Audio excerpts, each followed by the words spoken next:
Tātad pasteidzies, kamēr mums vēl ir palikuši šie te foršie ventilatori.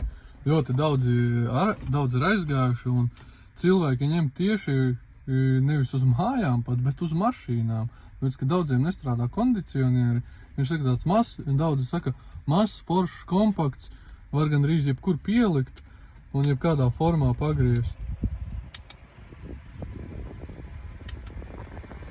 Tagad viņš maksimālajā režīmā. Efektīgs.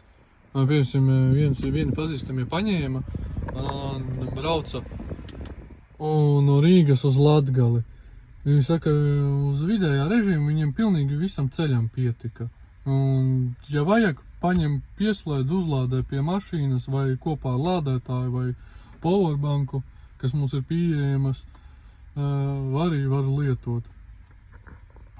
Tā kā mums šitais ir pieejams arī ne tikai baltā, bet arī melnā krāsā. Noņemas šis te vāciņš, piemēram, jau uz ilgāku laiku lietojot, kaut kādu puteklīšu sakrājas, lai var smuki iztīrīt. Pagriežam, vienkārši noņemam. Un viņš grozās katrs uz savu pusi. Baigi forši. Pieejams www.amrion.lv